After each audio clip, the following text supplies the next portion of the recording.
Group 2 సిలబస్లో మొదటి paper general studies మరియు జనరల్ ఎబిలిటీస్. దీంట్లో నూతనంగా చేర్చబడినటువంటి అంశము పర్యావరణ అంశాలు. ఈ పర్యావరణ అంశాల్లో మనం ప్రధానంగా జీవ వైవిధ్యం గురించి మాట్లాడుకుందాం. జీవ వైవిధ్యముని మనం ఇంగ్లీష్లో బయోడైవర్సిటీ అని పిలుస్తున్నాము. బయోడైవర్సిటీ అంటే ఏమిటి అంటే మన జీవుల్లో ఉన్నటువంటి మార్పులను లేదా తేడాలను మనము జీవ వైవిధ్యం అని పిలవచ్చు. అంటే జీవులు అంటే ఏమిటి? మొక్కలు, జంతువులు, సూక్ష్మజీవులు. వాటి యొక్క రంగులో కానీ, వాటి యొక్క ఆకారంలో కానీ, వాటి యొక్క పరిమాణంలో కానీ, వాటి యొక్క లక్షణాల్లో కానీ మార్పులు లేదా వైవిధ్యం కనబడితే దాన్ని మనము జీవ వైవిధ్యం అని పిలుస్తాము. దాన్ని ఇంగ్లీష్లో బయోడైవర్సిటీ అని పిలుస్తున్నాము. అంటే బయోడైవర్సిటీని సులభంగా మనము ప్రకృతిలోని జీవుల మధ్య గల తేడాలను లేదా వైవిధ్యాన్ని మనము బయోడైవర్సిటీ అని పిలవవచ్చును. అంటే బయోడైవర్సిటీకి సాధారణంగా తెలుగులో జీవ వైవిధ్యం అనేటువంటి పేరు సూచించడం జరిగింది. అంటే మొక్కలు, జంతువులు మరియు ఇతర జీవులు, ప్రధానంగా సూక్ష్మజీవుల్లో ఉన్నటువంటి మార్పులు లేదా తేడాలను మనము జీవ వైవిధ్యం అని పిలుస్తున్నాము. భూమిపై నివసించేటువంటి జీవులలో ఉన్నటువంటి వైవిధ్యాన్ని కూడా మనము జీవ వైవిధ్యం అని పిలవచ్చు. మరి ఈ జీవ వైవిధ్యము అనేటువంటి పదాన్ని జీవ వైవిధ్యము అనేటువంటి పదాన్ని మొదటగా ఎవరు ఉపయోగించారు అంటే వాస్తవంగా జీవ వైవిధ్యం అనేటువంటి పదాన్ని మొదటగా ఉపయోగించింది డబ్ల్యూజి రోసెన్ అనేటువంటి శాస్త్రవేత్త జీవ వైవిధ్యం అనేటువంటి పదాన్ని మొదటగా ఉపయోగించాడు. ఆ తర్వాత విల్సన్ అనేటువంటి శాస్త్రవేత్త వాడుకలోకి తీసుకొచ్చాడు. ఈ జీవ వైవిధ్యాన్ని మరొక రకంగా కూడా బయలాజికల్ డైవర్సిటీ అని కూడా పిలిచారు. బయలాజికల్ డైవర్సిటీ అని కూడా పిలిచినది ఎవరు? బయలాజికల్ డైవర్సిటీ అని పిలిచినది డాల్మన్ అనేటువంటి శాస్త్రవేత్త. జీవ వైవిధ్యాన్ని సాధారణంగా బయోడైవర్సిటీ అని పిలుస్తున్నాము. ఆ బయోడైవర్సిటీ అనేటువంటి పదాన్ని మొదటగా వాడినది డబ్ల్యూజి రోసెన్ అనేటువంటి శాస్త్రవేత్త. ఆ తర్వాత విల్సన్ అనేటువంటి శాస్త్రవేత్త ఈ పదాన్ని ఉపయోగించడం జరిగింది. ఆ తర్వాత బయోడైవర్సిటీని అనే పదాన్ని కొద్దిగా మార్పు చేసి బయలాజికల్ డైవర్సిటీ అనేటువంటి పదంగా వాడినది డాల్మన్ అనేటువంటి శాస్త్రవేత్త. మొత్తం మీద జీవ వైవిధ్యం అంటే ప్రకృతిలో ఉన్నటువంటి జీవులలో గల తేడాలను లేదా మార్పులను మనము జీవ వైవిధ్యం అని పిలుస్తున్నాము. లేదా భూమిపై ఉన్నటువంటి వివిధ రకాల జీవులైనటువంటి మొక్కలు, జంతువులు, సూక్ష్మజీవుల్లో ఉన్నటువంటి మార్పులను లేదా తేడాలను మనము జీవ వైవిధ్యాన్ని పిలుస్తున్నాము. ఆ మార్పులు రంగుల్లో కనబడుతున్నాయి, ఆకారంలో కనబడుతున్నాయి, నెక్స్ట్ పరిమాణంలో కనబడుతున్నాయి, లక్షణాల్లో కనబడుతున్నాయి. దీన్ని మనము జీవ వైవిధ్యాన్ని పిలుస్తున్నాము. ఉదాహరణగా మానవుడు, ఇప్పుడు మానవుని యొక్క రంగులో తేడా కనబడుతుంది, ఆకారంలో తేడా కనబడుతుంది, పరిమాణంలో తేడా కనబడుతుంది. దీన్ని కూడా మనము వైవిధ్యంగా చెప్పవచ్చును. అంటే ఏ ఒక్క జీవి ఇంకొక జీవితో పోలిస్తే పూర్తిగా పోలి ఉండదు, ఎంతో కొంత తేడా కనబడుతుంది. ఆ తేడానే మనము వైవిధ్యం అని పిలుస్తున్నాము. అంతెందుకు, మనం చుట్టూ ఉన్నటువంటి పరిసరాల్లో ఉన్నటువంటి జీవులను చూడండి, అన్నీ ఒకే ఆకారంలో ఉండవు, అన్నీ ఒకే రంగులో ఉండవు, అన్నీ ఒకే పరిమాణములో ఉండవు. దీన్ని మనము సులభంగా జీవ వైవిధ్యం అని చెప్పవచ్చును. అంటే ఇక్కడ జీవ వైవిధ్యము ప్రకృతిలో సహజంగా కనబడేటువంటి ఒక ప్రక్రియ. అంటే ప్రకృతి యొక్క సహజ విధానాన్ని జీవ వైవిధ్యంగా చెప్పవచ్చు. అంటే జీవ వైవిధ్యం ప్రకృతిలో అధికంగా ఉంటేనే మనకు చాలా ప్రయోజనాలు ఉన్నాయి. అందుకోసమే జీవ వైవిధ్యం గురించి మనము మాట్లాడుకుంటున్నాము. అయితే ఈ జీవ వైవిధ్యం గురించి వివిధ సదస్సుల్లో నిర్ధారించినటువంటి నిర్వచనాన్ని మనము మాట్లాడుకుందాం. ఇక్కడ మనము రియో డిజనరీలో ఏం జరిగింది? ధరిత్రి సదస్సు జరిగింది. రియో డిజనరీలో ధరిత్రి సదస్సు జరిగింది. ఈ ధరిత్రి సదస్సులో జీవ వైవిధ్యం మీద ఇచ్చినటువంటి నిర్వచనం గురించి మాట్లాడుకుందాం. ఈ రియో డిజనరీలో జరిగినటువంటి ధరిత్రి సదస్సులో జీవ వైవిధ్యం మీద మనకు ఒక నిర్వచనం బయటకు వచ్చింది. ఆ నిర్వచనం ఏమిటి? జీవావరణము జలావరణ వ్యవస్థల పరమైన తేడాలు వైవిధ్యతను మనము జీవ వైవిధ్యం అని పిలిచారు. అంటే ఏమిటి అది నిర్వచనము? జీవావరణము జలావరణ వ్యవస్థల తేడాలు వైవిధ్యతనే జీవ వైవిధ్యమని నిర్ధారించడం జరిగింది. జీవావరణములో ఉన్నటువంటి ఆ వ్యవస్థల మధ్య ఉన్నటువంటి తేడాలు, నెక్స్ట్ జలావరణములో ఉన్నటువంటి వ్యవస్థల మధ్య ఉన్నటువంటి తేడాలు మరియు వైవిధ్యాన్ని జీవ వైవిధ్యంగా మన రియో డిజనరీ ధరిత్రి సదస్సులో నిర్వహించడం జరిగింది. అంటే ఇక్కడ జీవ వైవిధ్యం అనేది జీవావరణ వ్యవస్థలో ఉన్నటువంటి జీవులలో కలిగినటువంటి తేడాలు గాను లేదా వైవిధ్యాన్ని గాను, నెక్స్ట్ జలావరణ వ్యవస్థలో ఉన్నటువంటి జీవుల మధ్య గలటువంటి తేడాలుగాను నిర్ధారణకు రావాల్సి ఉన్నది. అంతేకాకుండా ఇంకా IUCN వాళ్ళు, IUCN international union for conservation nature and natural research వాళ్ళు, మరియు ఇంకా UNEP, ఈ UNEP కలిపి ఈ జీవ వైవిధ్యాన్ని నిర్వచించడం జరిగింది. ఎవరెవరు? IUCN, UNEP united nations environment programme, international union for conservation nature and natural research రెండు సంయుక్తంగా జీవ వైవిధ్యానికి నిర్వచనం ఇవ్వడం జరిగింది.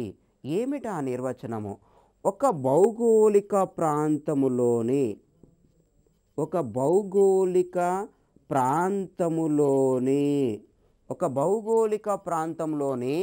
మొత్తము జన్యువుల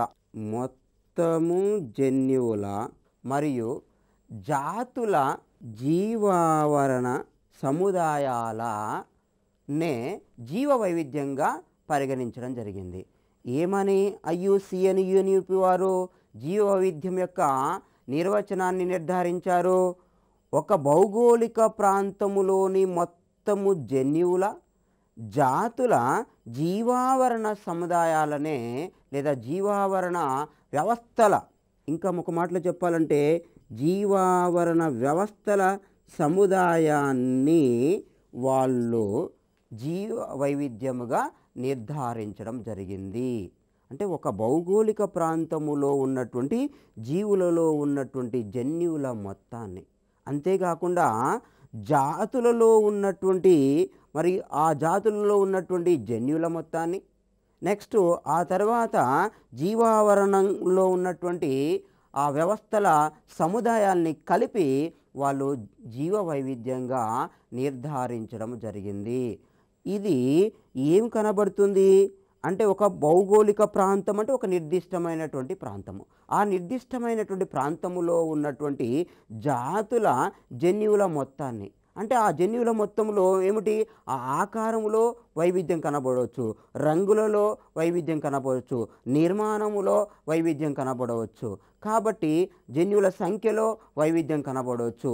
అంతేకాకుండా ఆ ఆవరణ వ్యవస్థల యొక్క సముదాయాన్ని కూడా వాళ్ళు జీవ వైవిధ్యంగా పరిగణించడం జరిగింది.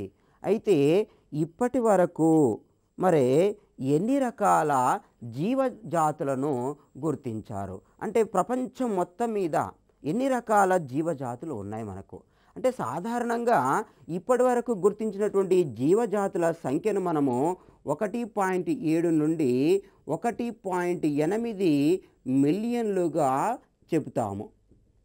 ఇప్పటి వరకు గుర్తించినటువంటి జీవజాతుల సంఖ్య ఎంత అని ప్రశ్న అడగడం జరుగుతుంది. అప్పుడు 1 మిలియన్లు, 2 1.7 మిలియన్లు, 3 4 మిలియన్లు, 4 ఏది కాదు. అంటే ఇక్కడ ఏంటిది 1.7 మిలియన్లు అని ఇవ్వచ్చు, లేదా 1.8 మిలియన్లు కూడా ఇవ్వవచ్చు. అంటే ఇక్కడ సాధారణంగా ఇప్పటి వరకు గుర్తించబడినటువంటి జీవజాతుల సంఖ్య అనగానే మీరు 1.7 నుండి 1.8 మిలియన్లు గుర్తించినట్టుగా గుర్తుంచుకోవాల్సిన అవసరము ఉన్నది. ఎందుకంటే ఆ జీవజాతులే మాత్రమే గుర్తించబడ్డాయి, ఇంకా చాలా జీవజాతులు గుర్తించవలసినటువంటి అవసరం ఉన్నది.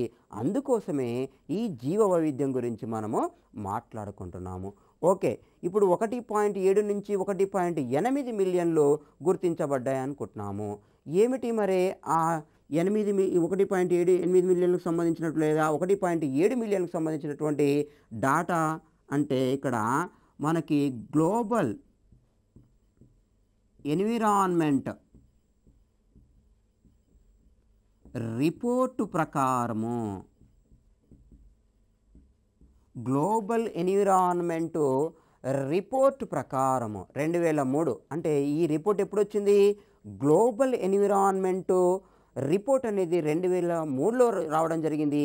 ఈ గ్లోబల్ ఎన్విరాన్మెంట్ రిపోర్ట్ 2003లో వచ్చినటువంటి ఈ రిపోర్టు ప్రకారము మనకు ఉన్నటువంటి, అంటే మనకు గుర్తించబడినటువంటి వివిధ జీవజాతుల సంఖ్యను మనము చూద్దాము. ఒకటి బ్యాక్టీరియాలు.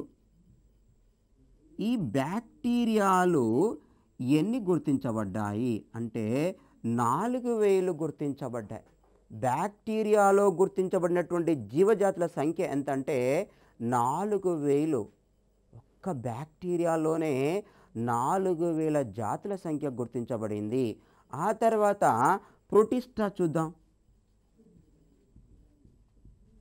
ఈ ప్రోటిస్టాలో గుర్తించబడినటువంటి జీవజాతుల సంఖ్య ఎంత అనుకుంటున్నారు అంటే ఈ ప్రోటిస్టా లోపల మనకు తెలుసు మీకు ఏకకణ నిజకేంద్రక జీవులను చేర్చడం జరిగింది.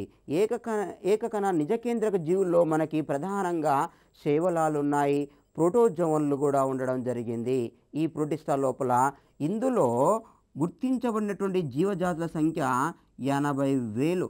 అంటే ప్రోటిస్టాలో గుర్తించబడినటువంటి జీవజాతుల సంఖ్య 80,000 అనేటువంటి విషయాన్ని మీరు తప్పనిసరిగా గుర్తుపెట్టుకోవాలి. అంతేకాకుండా ఇక జంతువుల కాడికి వద్దాం, యానిమేలియా దగ్గరికి వద్దాం. ఈ జంతువుల లోపల మనకి అకశేరుకాలు ఉన్నాయి. ఈ అకశేరుకాల్లో గుర్తించబడినవి ఎన్ని మనకు అంటే 12,72,000 జాతుల సంఖ్య గుర్తించబడ్డాయి. అంటే అత్యధికంగా మనకు గుర్తించబడినటువంటి జీవజాతులు ఏంటి అంటే అకశేరుకాలు. అత్యధికంగా గుర్తించబడినటువంటి ఆ జీవజాతులు అకశేరుకాలు, అవి జంతువులకు సంబంధించినటువంటివి. ఆ తర్వాత జంతువు లోపల ఇంకొక సమూహం ఉన్నది మనకు సకశేరుకాలు. ఈ సకశేరుకాలు ఎన్ని గుర్తించబడ్డాయంటే 52,000 గుర్తించబడ్డాయి. అంటే 52,000 సకశేరుక జాతులు గుర్తించబడ్డాయి. అంటే జంతువుల లోపల మనకు అకశేరుకాలేమో 12,72,000 జాతులు గుర్తించబడ్డాయి, సకశేరుకాలేమో 52,000 గుర్తించడం జరిగింది. ఆ తర్వాత ఉన్నటువంటి ఇంకా జీవులను తీసుకున్నట్లయితే శిలీంధ్రాలు. ఈ శిలీంధ్రాల లోపల మనకి ఎన్ని జాతులు గుర్తించబడ్డాయి అంటే 72,000 జాతులు గుర్తించబడ్డాయి. ఇందులో కూడా గుర్తించబడినటువంటి జీవజాతుల సంఖ్య ఎంత అంటే 72,000 జీవజాతులు గుర్తించబడ్డాయి. ఆ తర్వాత ఇంకా మొక్కలు తీసుకున్నట్లయితే 2,70,000 జాతులు గుర్తించబడ్డాయి. మొత్తం మీద గ్లోబల్ ఎన్విరాన్మెంట్ రిపోర్టు గాక పరిశీలించినట్లయితే బ్యాక్టీరియాలు 4,000 గుర్తించబడ్డాయి. నెక్స్ట్ ప్రోటిస్టాలు 80,000 గుర్తించబడ్డాయి. అకశేరుకాలు 12,72,000 గుర్తించబడ్డాయి. సకశేరుకాలు 52,000 గుర్తించబడ్డాయి. శిలీంధ్రాలు 72,000 గుర్తించబడ్డాయి. మొక్కలు 2,70,000 గుర్తించడము జరిగింది. ఈ మొత్తం గాక మనము లెక్కించినట్లయితే మనకు 17,50,000 జాతులు గుర్తించబడినట్లుగా కనబడుతుంది. అంటే మనకు 1.75 మిలియన్ల జాతులు గుర్తించబడినట్లు మనకు కనబడుతుంది. అంటే గ్లోబల్ ఎన్విరాన్మెంట్ 2003 డాటా ప్రకారము మనకు ఎన్ని జీవజాతులు గుర్తించబడ్డాయని తెలుస్తుంది అంటే 17,50,000 జీవజాతులు గుర్తించబడినట్లు తెలుస్తుంది. ఇక్కడ వచ్చేటువంటి ప్రశ్న ఏమిటి మనకు అంటే ఇప్పటి వరకు గుర్తించబడినటువంటి జాతులలో అధికంగా ఏ సమూహానికి చెందినటువంటివి అని ఇచ్చి ఒకటి శిలీంధ్రాలు, రెండవది అకశేరుకాలు, మూడవది సకశేరుకాలు, నాలుగవది మొక్కలు అని ఇస్తాడు. వాస్తవంగా ఎక్కువగా గుర్తించబడినటువంటి జీవజాతుల సంఖ్య ఏంటంటే జంతువులలోని అకశేరుకాల సంఖ్య. అంటే ఒక మాటలో చెప్పాలంటే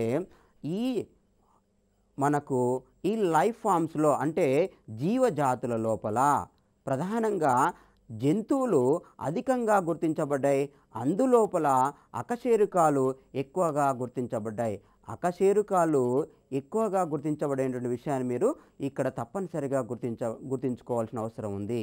అంటే సింపుల్గా జీవజాతులలో అత్యధికంగా ఎక్కువ సంఖ్య కలిగినటువంటి సమూహము అంటాడు.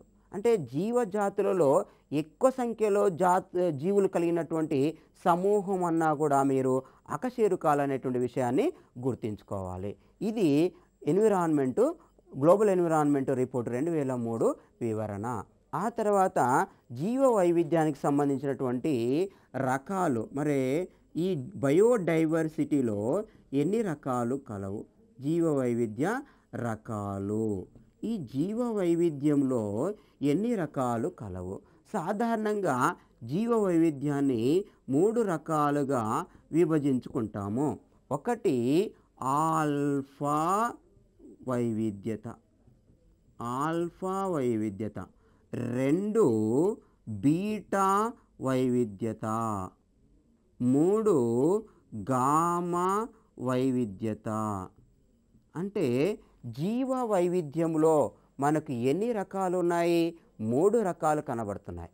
ఒకటి ఆల్ఫా వైవిధ్యత, 2 బీటా వైవిధ్యత, 3 గామా వైవిధ్యత. మొదటిది ఏంటిది? ఆల్ఫా వైవిధ్యత, రెండవది బీటా వైవిధ్యత, మూడవది గామా వైవిధ్యత.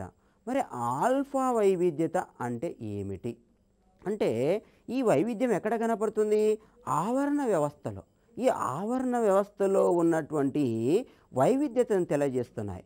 అంటే అది జనాభాల మధ్య ఉన్నటువంటి వైవిధ్యత కావచ్చు, లేదా జీవ సముదాయాల మధ్య ఉన్నటువంటి వైవిధ్యత కావచ్చు. కాబట్టి జనాభాల మధ్య ఉన్నటువంటి వైవిధ్యత మరియు జీవ సముదాయాల మధ్య ఉన్నటువంటి వైవిధ్యతను గాక ఈ పరిశీలించినట్లయితే ఈ 3 రకాల వైవిధ్యత కనబడుతుంది. ఒకటి ఆల్ఫా వైవిధ్యత కనబడుతుంది, 2 బీటా వైవిధ్యత కనబడుతుంది, 3 గామా వైవిధ్యత కనబడుతుంది. మొదటగా మనము ఆల్ఫా వైవిధ్యతను మాట్లాడుకుందాం. ఆల్ఫా వైవిధ్యత అంటే ఏమిటి? ఆవరణ వ్యవస్థలోని భిన్న జనాభాల మధ్య గల తేడాలను తెలియజేసేదే ఆల్ఫా వైవిధ్యత. ఏమంటున్నాను? ఆవరణ వ్యవస్థలోని భిన్న జనాభాల మధ్య గల తేడాలను తెలిపేదే మనము ఆల్ఫా వైవిధ్యత అనేటువంటి విషయాన్ని గుర్తుపెట్టుకోవాలి.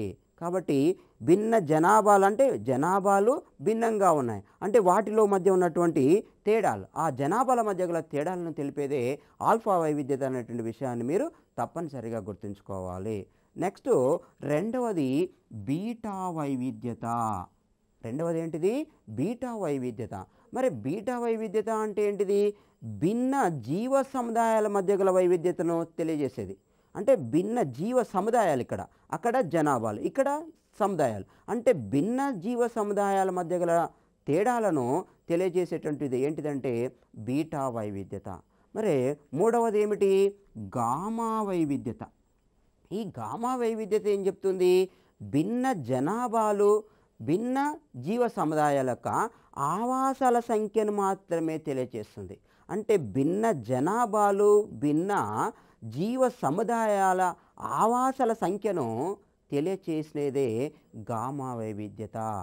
అంటే ఇక్కడ ఆవాసాలు అంటే ప్రధానంగా భిన్న జనాభాల ఆవాసాలు మరియు భిన్న జీవ సముదాయాల ఆవాసాలను తెలియజేసేటువంటిది, వాటి యొక్క సంఖ్యను తెలియజేసేటువంటి వైవిధ్యత రకం ఏంటంటే గామా వైవిధ్యత రకము.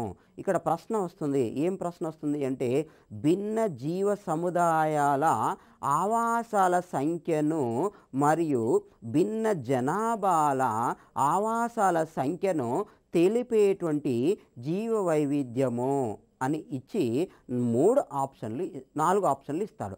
1 ఆల్ఫా వైవిధ్యత, 2 బీటా వైవిధ్యత, 3 గామా వైవిధ్యత, 4 పైవన్యం. ఇక్కడ ఏమర్థమవుతుంది? భిన్న జీవ సముదాయాల ఆవాసాల సంఖ్యను మరియు భిన్న జనాభాల ఆవాసాల సంఖ్యను తెలియజేసేది అంటే వెంటనే మీకు గామా వైవిధ్యత గుర్తు రావాలి.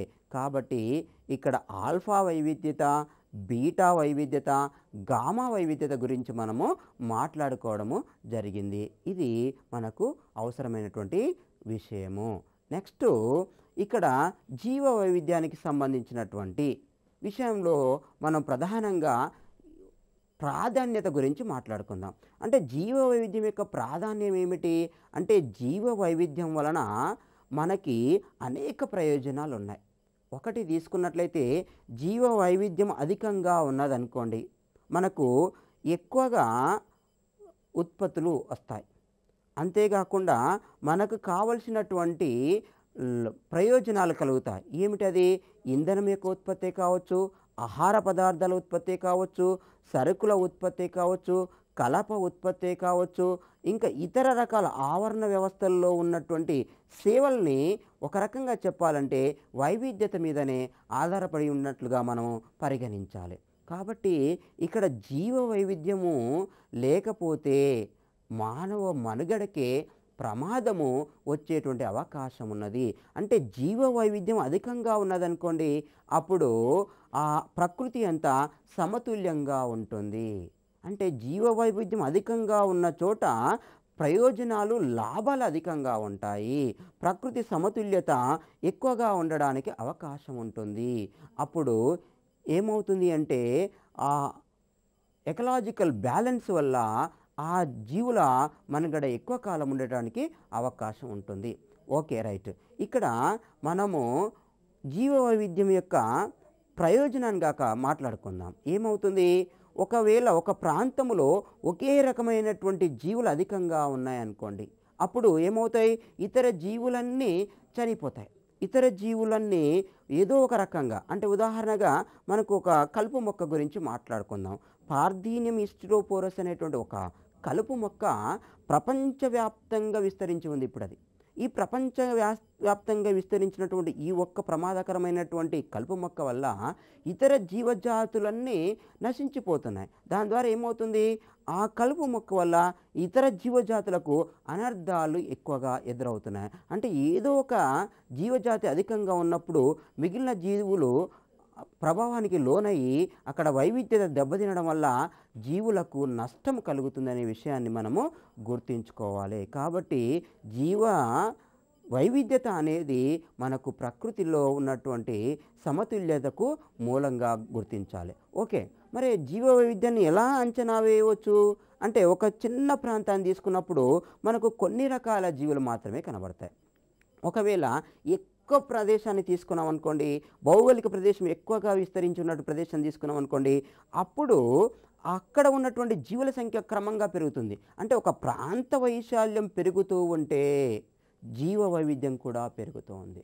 అంటే సులభంగా మనం ఒక ప్రాంత వైశాల్యాన్ని ఇలా పెంచుకుంటూ పోతా ఉన్నాం, అప్పుడు జీవ వైవిధ్యం కూడా క్రమంగా పెరుగుతుంది, అనులోమానుపాతంగానే పెరుగుతుంది.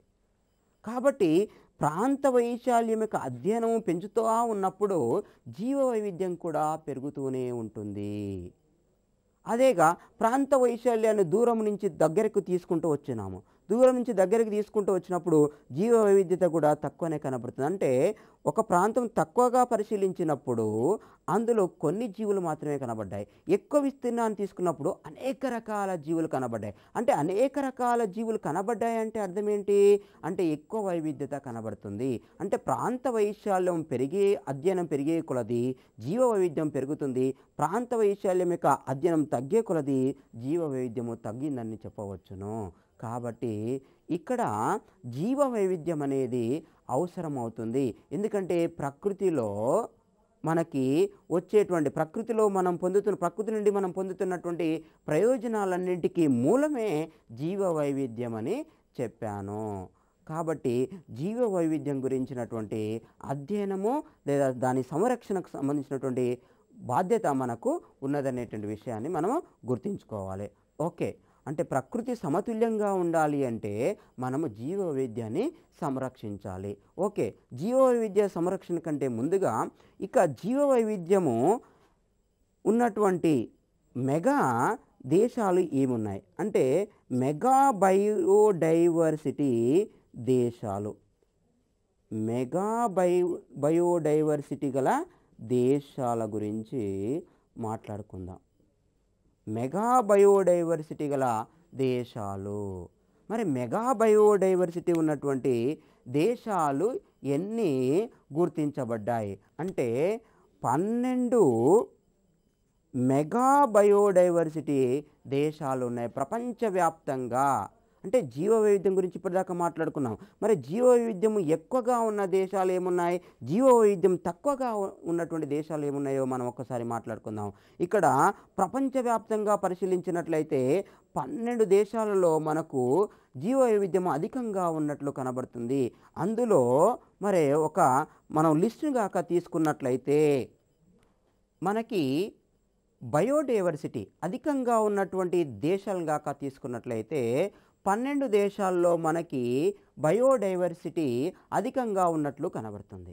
ఆ 12 దేశాల యొక్క బయోడైవర్సిటీ అంటే ఇక్కడ 12 దేశాలు ఏమిటి మరి? ఆ మెగా బయోడైవర్సిటీగా దేశాలుగా పిలువబడుతున్నటువంటివి ఏమిటి? మొదటి స్థానంలో ఉన్నటువంటి మెగా బయోడైవర్సిటీ దేశం ఏంటి అనేటువంటి ఆలోచన మీకు వెంటనే కలుగుతుంది. అంటే మొదటి స్థానములో ఉన్నటువంటి ప్రధానంగా జీవ వైవిధ్యములో లేదా మెగా బయోడైవర్సిటీ మొదటి స్థానంలో ఉన్నటువంటి దేశం ఏంటంటే మనకు బ్రెజిల్. బ్రెజిల్లో అధికంగా జీవ వైవిధ్యత ఉన్నట్లుగా గుర్తించడం జరిగింది. నెక్స్ట్ ఆ తర్వాత రెండవ స్థానములో ఉన్నటువంటి దేశం ఏమిటి అంటే రెండవ స్థానములో ఉన్నటువంటి దేశం ఏంటిది? మనకు కొలంబియా రెండవ స్థానములో ఉన్నటువంటి దేశము. మరి మూడవ స్థానములో ఉన్నటువంటి దేశం ఏంటిది? చైనా మూడవ స్థానములో ఉన్నటువంటి దేశము. అంటే ప్రపంచములో ఉన్నటువంటి మెగా బయోడైవర్సిటీలో మూడవ స్థానములో ఉన్నటువంటి బయోడైవర్సిటీ దేశం ఏంటంటే చైనాగా మనము గుర్తుంచుకోవాలి. మరి నాలుగవ స్థానములో ఉన్నటువంటిది ఏంటిది అంటే నాలుగవ స్థానములో ఉన్నటువంటి మెగా బయోడైవర్సిటీ దేశము మనకు మెక్సికో. మరి ఐదవ స్థానములో ఉన్నటువంటిది ఏంటిది అంటే దక్షిణాఫ్రికా. దక్షిణాఫ్రికా మనకు ఐదవ స్థానములో ఉన్నది. మరి ఆరవ స్థానములో ఉన్నది ఏమిటి అంటే రష్యా మనకు ఆరవ స్థానములో ఉన్నటువంటి దేశము. రష్యా మనకు ఎన్నవ స్థానములో ఉన్నది? ఆరవ స్థానములో ఉన్నటువంటి దేశము. మరి ఏడవ స్థానములో ఉన్నటువంటి దేశాన్ని కాక తీసుకున్నట్లయితే ఇండోనేషియా. ఇండోనేషియా మనకు ఏడవ స్థానములో ఉన్నటువంటి మెగా బయోడైవర్సిటీ దేశము. మరి ఎనిమిదవ స్థానములో ఉన్నటువంటిది ఏమిటి? ఎనిమిదవ స్థానములు ఏమున్నాయి? తొమ్మిదవ స్థానములు ఏమున్నాయి? 10వ స్థానములో ఏమున్నాయి? 11వ స్థానములు ఏమున్నాయి? 12వ స్థానములో ఏమున్నాయి? ఓకే, మనకు 8వ స్థానములో వచ్చేసరికి ఏమిటి? మనకు 8వ స్థానములో వెనిజులా ఉన్నది. 8వ స్థానములో ఉన్నటువంటి మెగా బయోడైవర్సిటీ దేశం ఏంటంటే వెనిజులా. మరి 9వ స్థానములో ఉన్నటువంటిది ఏమిటి అంటే యుఎస్ఏ. యుఎస్ఏ యొక్క స్థానం ఎంత? 9వది. అంటే 9వ మెగా బయోడైవర్సిటీ కేంద్రము దేశం ఏంటంటే యుఎస్ఏ. మరి 10వ స్థానములో ఉన్నటువంటిది ఏమిటి అంటే ఈక్వెడార్. 10వ స్థానములో ఉన్నది ఈక్వెడార్. ఇంకా 11వ స్థానానికి చాలా ప్రత్యేకత ఉన్నది. 11వ స్థానానికి ఎందుకు ప్రత్యేకత ఉన్నది అంటే 11వ స్థానములో ఉన్నటువంటి దేశము మన భారతదేశము, ఇండియా. అంటే భారతదేశము ప్రపంచములో మెగా బయోడైవర్సిటీ దేశాలలో ఎన్నవ స్థానములో ఉన్నది అంటే 11వ స్థానములో ఉన్నది. మరి 12వ స్థానములో ఉన్నది ఏమిటి అంటే మనకు ఇక్కడ 12వ స్థానం రాసుకుందాము, ఆస్ట్రేలియా. ఆస్ట్రేలియా 12వ స్థానములో ఉన్నది. అంటే మొత్తం మీద మనకు బయోడైవర్సిటీ, మెగా బయోడైవర్సిటీ దేశాలు మనం 12గా మనం గుర్తిస్తున్నాము. ఈ 12 మెగా బయోడైవర్సిటీ దేశాలలో మనకి మొదటగా ఉన్నది బ్రెజిల్, రెండవది కొలంబియా, 3 చైనా, 4 మెక్సికో, 5 దక్షిణాఫ్రికా, 6 Russia, 7 Indonesia, 8 Venezuela, 9 USA, 10 Ecuador, 11 India, 12 Australia. అంటే ఇక్కడ ప్రశ్న ఎలా వస్తుంది అంటే మెగా బయోడైవర్సిటీ దేశాలలో భారత్ స్థానం ఎంత? 1 10, రెండవది 11, మూడవది 12, నాలుగవది 5 ఇస్తాడు. ఇప్పుడు ఎన్నవ స్థానంలో ఉంది భారత్ అంటే 11వ స్థానంలో ఉన్నది. 11వ స్థానములో ఉన్నది ఏమిటి? భారతదేశము. లేదా 12 మెగా బయోడైవర్సిటీ దేశాలలో చివరి స్థానములో ఉన్న దేశం ఏమిటి అంటే ఆస్ట్రేలియా. మొదటి స్థానములో ఉన్నది ఏమిటి? బ్రెజిల్. రెండవ స్థానములో ఉన్నది ఏమిటి? కొలంబియా. అంటే ఇక్కడ మెగా బయోడైవర్సిటీ కేంద్రాలు లేదా దేశాలు మీరు తప్పనిసరిగా గుర్తుంచుకోవాలి. ఎందుకంటే బయోడైవర్సిటీ గురించి ఎందుకు మాట్లాడుతున్నాం అంటే జీవ వైవిధ్యాన్ని సంరక్షించకపోతే మానవ మనుగడకు ప్రమాదం ఉంది, ముప్పు ఉంది అనేటువంటి విషయాన్ని మీకు ఇంతకుముందే చెప్పడం జరిగింది. కాబట్టి ఈ జీవ వైవిధ్యం గురించి ఇంత చక్కగా మనం మాట్లాడుకుంటున్నాం. ఓకే, ఇంకా జీవ వైవిధ్యము కాక ఇంకొంచెము దేశాల్లోని మాట్లాడినట్లయితే ప్రధానంగా భారతదేశంలో మన దేశంలో మరి ఎంత శాతము జీవ వైవిధ్యం ఉంది ప్రపంచంతో పోల్చినప్పుడు అంటే 2.4% మాత్రమే జీవ వైవిధ్యం ఉన్నట్లుగా గుర్తించారు. అంటే ప్రపంచములో ఉన్నటువంటి జీవ వైవిధ్య శాతముతో పోల్చినప్పుడు మన దేశము యొక్క అంటే ప్రధానంగా ఇండియా యొక్క జీవ వైవిధ్య శాతం ఎంత అంటే 2.4, 2.4% మాత్రమే అనేటువంటి విషయము గుర్తుపెట్టుకోవాలి. ప్రశ్న వస్తుంది, ఎలా వస్తుంది? భారతదేశము యొక్క జీవ వైవిధ్యాన్ని ప్రపంచముతో పోల్చినప్పుడు ఎంత శాతంగా ఉంటుంది? 1 2.4%, 2 97.6%, 3 50%, 4 12.4% అంటాడు. ఇక్కడ ఎంత? 2.4% అనేది మనం తప్పనిసరిగా గుర్తుంచుకోవాలి. ఇది మెగా బయోడైవర్సిటీలకు సంబంధించినటువంటి వివరణ. నెక్స్ట్ మరి ఇంకా బయోడైవర్సిటీతో పాటుగా బయోడైవర్సిటీ హాట్ స్పాట్ల గురించి మాట్లాడుకుందాం. బయోడైవర్సిటీ హాట్ స్పాట్లు. ఈ బయోడైవర్సిటీ హాట్ స్పాట్ అంటే ఏంటిది? బయోడైవర్సిటీ అంటేనే మాట్లాడుకున్నాం జీవ వైవిధ్యము, ప్రకృతిలో ఉన్నటువంటి జీవులలో గల మార్పులు లేదా తేడాలు లేదా వైవిధ్యాన్ని జీవ వైవిధ్యం అని మాట్లాడుకున్నాం. ఇప్పుడు బయోడైవర్సిటీ హాట్ స్పాట్ గురించి మాట్లాడుకుంటున్నాం. అంటే జీవ వైవిధ్యము అధికంగా ఉండి మనుగడకు అత్యంత క్లిష్ట స్థితిలో ఉన్నటువంటి ప్రాంతమే బయోడైవర్సిటీ హాట్ స్పాట్. ఏమంటున్నాము? జీవ వైవిధ్యము అధికంగా ఉండాలి, అంతేకాకుండా మనుగడకు అత్యంత క్లిష్ట స్థితిలో ఉన్నటువంటి ప్రాంతాన్ని మనము బయోడైవర్సిటీ హాట్ స్పాట్గా పేర్కొంటున్నాం. అలా బయోడైవర్సిటీ హాట్ స్పాట్లను ప్రపంచమంతా గుర్తించడం జరిగింది. ప్రపంచమంతా మనకు బయోడైవర్సిటీ హాట్స్పాట్లు ఉన్నట్లుగా గుర్తించారు. మరి ఎన్ని గుర్తించారు ప్రపంచమంతా బయోడైవర్సిటీ హాట్స్పాట్లు అంటే, ఈ కన్జర్వేషన్ ఇంటర్నేషనల్ గ్రూప్ వాళ్ళు 25 బయోడైవర్సిటీ హాట్స్పాట్లను గుర్తించారు.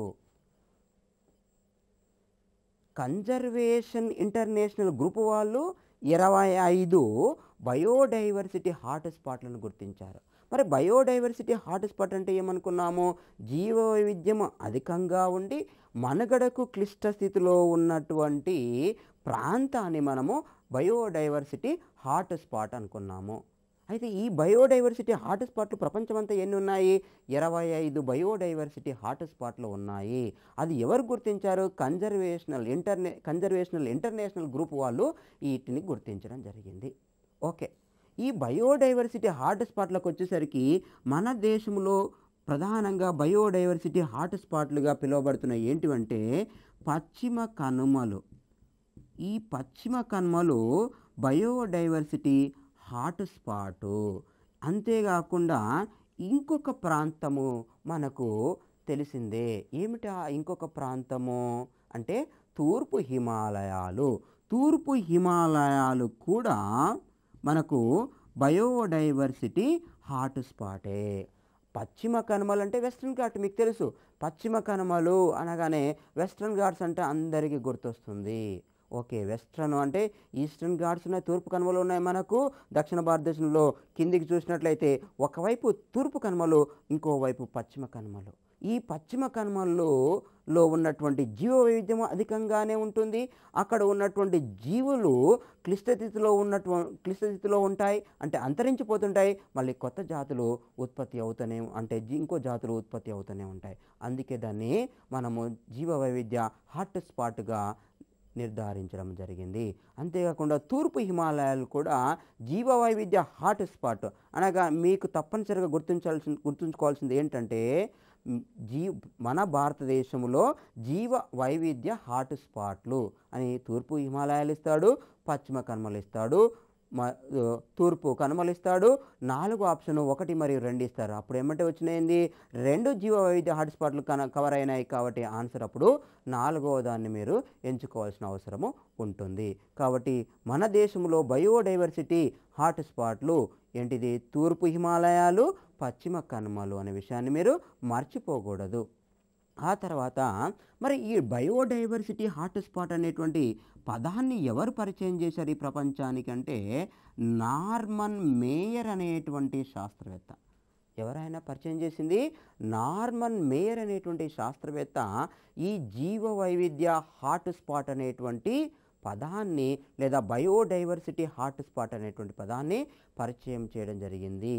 అంటే ఇంకొక రకంగా చెప్పాలి అంటే బయోడైవర్సిటీ నిర్వచనాన్ని అంటే కూలంకషంగా చెప్పాలి అంటే ఈ కన్జర్వేషనల్ ప్రధానంగా ఇంటర్నేషనల్ గ్రూప్ యొక్క అభిప్రాయాన్ని కూడా తీసుకున్నట్లయితే మనకు ఏ ప్రదేశాలలో అధికంగా జాతులు ఉండి ఆ అధిక జాతులన్నీ ఎండమిక్ జాతులుగా ఉన్నట్లయితే ఆ ఆవాసములో వచ్చేటువంటి త్వరితగతిలో మార్పులు, నష్టాలు, జీవుల మనుగడ క్లిష్టస్థితిని చూపడాన్ని మనము జీవ వైవిధ్య హాట్స్పాట్గా పేర్కొంటాము.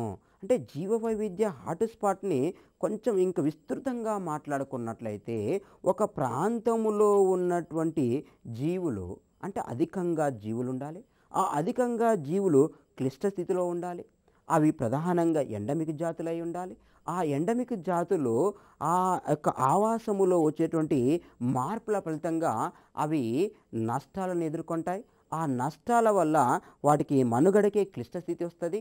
ఆ క్లిష్టస్థితికి ఏర్పడడాన్ని చెప్పేటువంటి అంటే అన్ని రకాల పరిస్థితులను చూపేటువంటి ప్రాంతాన్ని మనము ఏమంటున్నాము? జీవ వైవిధ్య హాట్స్పాట్ అని పిలుస్తున్నాము. అంటే ఒక్క మాటలో చెప్పాలంటే ఎక్కువగా ఎండమిక్ జాతులు ఉన్నాయి, ప్లస్ వాటి యొక్క ఆవాసాల్లో వచ్చినటువంటి త్వరితగతి మార్పుల వల్ల అవి నష్టాలలో కష్టాల్లో పడి అవి అంతరించిపోయి స్థితిలో కనబడుతున్నాయి, క్లిష్ట స్థితిలో కనబడుతున్నాయి. అలాంటి ప్రాంతాన్ని మనము జీవ వైవిధ్య హాట్ స్పాట్గా పేర్కొంటున్నాము. ఇవి 25 ఉన్నట్టుగా కన్జర్వేషనల్ ఇంటర్నేషనల్ గ్రూపు నిర్ధారించడం జరిగింది. ఓకే, ఇది జీవ వైవిధ్య హాట్ స్పాట్కి సంబంధించినటువంటి వివరణ. నెక్స్ట్ మనము రెడ్ డాటా బుక్ గురించి మాట్లాడుకుందాం. Red data book. ఈ రెడ్ డాటా బుక్ అనేది మీకు తెలిసినటువంటి పదమే. రెడ్ డాటా బుక్ అంటే రెడ్ ఏంటిది అంటే రెడ్ అనగానే మనకు ఒక సంకేతం, ఒక ప్రమాదానికి సంకేతంగా మనము నిర్ధారిస్తాం. ఇక్కడ రెడ్ డాటా బుక్ అంటే రెడ్ డాటా బుక్ను ఎవరు ప్రచురిస్తారు అంటే ఇక్కడ మీరు తప్పనిసరిగా గుర్తుంచుకోవాల్సింది ఏంటంటే IUWC IUCN సంయుక్తంగా రెడ్ డాటా బుక్ ప్రచురణలో పాల్గొనును. అంటే ఈ రెడ్ డాటా బుక్లో ఏముంటాయి మనకు అంటే ప్రధానంగా అంతరించిపోతున్నటువంటి జీవజాతులు, నెక్స్ట్ ప్రమాదములో ప్రధానంగా ఆపదలో ఉన్నటువంటి మొక్కలు జంతువుల సమాచారము ఉంటుంది. అంటే ఈ రెడ్ డాటా బుక్లో మనకి ఏముంటుందంటే అంతరించినటువంటి జీవజాతుల యొక్క వివరణ, అంతరించి పోతున్నా లేదా ప్రమాదములో ఉన్నటువంటి మొక్కలు జంతువుల సమాచారాన్ని కలిగి ఉన్నటువంటి ఒక గ్రంథమే రెడ్ డాటా బుక్. ఈ రెడ్ డాటా బుక్ని ఎవరు ప్రచురిస్తున్నారు? IUWC international union for wild life conservation and international union for conservation nature and natural research సంయుక్తంగా మనకు రెడ్ డాటా బుక్ను ప్రచురిస్తుంది. అంటే రెడ్ డాటా బుక్లో మీరు గుర్తుంచుకోవాల్సిన అంశాలు ఏంటంటే అంతరించినటువంటి మొక్కలు జంతువుల వివరాలు, అంతరించిపోతున్న లేదా ఆపదలో ఉన్నటువంటి జీవజాతుల యొక్క సమాచారాన్ని కలిగి ఉంటుందనేటువంటి విషయాన్ని గుర్తుపెట్టుకోవాలి. ఇది రెడ్ డాటా బుక్కు సంబంధించినటువంటి విషయము. ఇక్కడ అంతరించిపోతున్న, ఆపదలో ఉన్న లేదా అంతరించిన, ఎండమిక్ అనేటువంటి 4 పదాలు వచ్చినాయి. అంటే ఈ పదాలు ఏం తెలుపుతున్నాయి మనకు అంటే జీవ సంపద.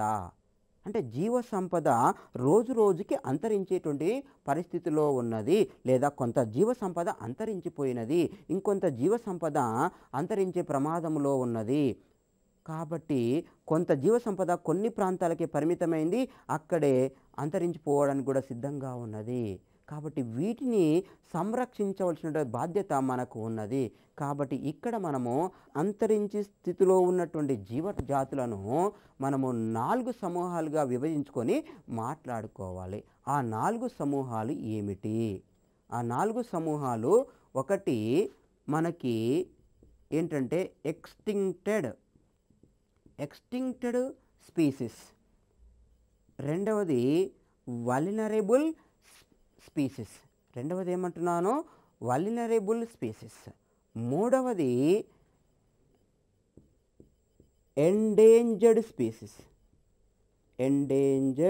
స్పీసీస్, నాలుగవది ఎండమిక్ స్పీసీస్. ఇవి 4 ఆపదలో అంతరించే స్థితిలో ఉన్నటువంటి, అందులో ఒకటి ఎక్స్టెండెడ్ అంటే అంతరించిపోయింది ఆల్రెడీ. ఈ 4 సమూహాలు కనబడుతున్నాయి మనకు. అంటే అంతరించే స్థితిలో ఉన్నటువంటి జీవజాతులన్నింటినీ మనకు 4 సమూహాలుగా విభజించినట్లు కనబడుతుంది. అంటే వాస్తవంగా మొదటి సమూహం ఎక్స్టింక్టెడ్ అన్నాము. ఎక్స్టింక్టెడ్ అంటే ఏంటిది? ఆల్రెడీ అంతరించిపోయినటువంటి జాతి సమూహాలు. అంతరించిపోయినటువంటి జాతి సమూహాల గురించి మనం మాట్లాడుకోవాల్సిన అవసరం ఉన్నది. రెండవది ఏమంటున్నాయి? వల్నరేటెడ్. ఈ వల్నరేటెడ్ స్పీసీస్ అంటే ఏమిటి వాస్తవంగా తెలుగులో అంటే ప్రమాద స్థితిలో ఉన్నటువంటి జీవజాతులు. ప్రమాద స్థితిలో ఉన్నటువంటి జీవజాతులని వల్నరేటెడ్ స్పీసీస్ అని పిలుస్తున్నాము. అంతరించిపోయినటువంటి జాతులని మనము ఎక్స్టింక్టెడ్ అని పిలుస్తున్నాము. మరి మూడవది ఏమన్నాను? ఎండేంజర్డ్ అన్నాను. మరి ఎండేంజర్డ్ అంటే ఏమనుకోవాలి మనము? ఆపదలో ఉన్నటువంటి జాతులు. ఆపదలో ఉన్నటువంటి జాతుల గురించి మనము మాట్లాడుకోవాలి. ఆపదలో ఉన్నటువంటి జాతులు. ఈ ఆపదలో ఉన్నటువంటి జాతులను మనము ఎండేంజర్డ్ అని పిలుస్తాము. ఆపదలో ఉన్న జాతులు, ఆపదలో ఉన్న జీవజాతులు. ఈ ఆపదలో ఉన్న జీవజాతులను మనము ఎండేంజర్డ్ అని పిలిచినాము. ఆ తర్వాత ఎండమిక్ జాతులు అన్నాము. ఎండమిక్ జాతులు అన్నీ తెలుగులో కూడా ఎండమిక్ జాతులనే పిలుస్తున్నాము. ఎందుకు అంటే ఒక నిర్దిష్టమైనటువంటి ప్రాంతానికి మాత్రమే, ఒక నిర్దిష్టమైన భౌగోళిక ప్రాంతానికి మాత్రమే పరిమితమై ఉన్నటువంటి జీవజాతులని ఏమని పిలుస్తామంటే ఎండమిక్ జాతులు. అంటే ఉదాహరణగా మనకు పోడోకార్పస్ వాలిచియానా అనేటువంటి ఒక మొక్క ఉన్నది. ఈ పోడోకార్పస్ వాలిచియానా మొక్క సాధారణంగా దక్షిణ భారతదేశంలోని నీలగిరి ప్రాంతానికి మాత్రమే పరిమితమైంది. అప్పుడు పోడోకార్పస్ ఏంటిది? ఒక ఎండమిక్ జాతి. అంతెందుకు, మన ఆంధ్రప్రదేశ్లో తిరుమల కొండల్లో ఒక ఎండమిక్ జాతి ఉన్నది. సైకస్ బెడ్డోమి అనేది కూడా తిరుమల కొండలకు మాత్రమే పరిమితమైనటువంటి ఒక జీవజాతి. అప్పుడు అదేమవుతుంది? సైకస్ బెడ్డోమి అనేది ఆ ఎండమిక్ జాతి అవుతుంది. అంటే ఒక పరిమితమైనటువంటి ప్రదేశం, ఒక భౌగోళిక ప్రాంతానికి మాత్రమే పరిమితమై ఉన్నటువంటి జీవజాతిని, అది మొక్క జాతి కావచ్చు, అది జంతు జాతి కావచ్చు, మొత్తం మీద అది జీవజాతి, అలాంటి జాతులను మనము ఎండమిక్ జాతులను పిలుస్తాము. అంటే అక్కడ ఒకవేళ భౌగోళిక పరిస్థితులు మారినాయి అనుకోండి, అవి అంతరించిపోతాయి. కాబట్టి వాటిని కూడా సంరక్షించవలసిన బాధ్యత మనకు ఉన్నది. అంటే మొత్తం మీద ఎన్ని రకాల జాతులను, అంతరించిపోయినటువంటి జాతులను, అంటే ఆల్రెడీ అంతరించిపోయినాయి అంటే ఇంకా మిగిలిన మనము అంతరించుకోకుండా చూసుకోవాలి. నెక్స్ట్ రెండవది ఏమిటి మనకు? రెండవది మనకు ప్రమాద స్థితిలో ఉన్నటువంటి జాతులు. ఈ వల్నరేటెడ్ జాతులను కూడా మనము చాలా చక్కగా గుర్తించి మనము సంరక్షించవలసినటువంటి బాధ్యత ఉన్నది. ఆ తర్వాత ఎండేంజర్డ్ స్పీసీస్ని కూడా, ఆపదలో ఉన్నటువంటి జీవజాతులను కూడా మనము సంరక్షించవలసిన అవసరం ఉన్నది. ఎండమిక్ జాతులను కూడా మనము సంరక్షించవలసిన అవసరం ఉన్నది.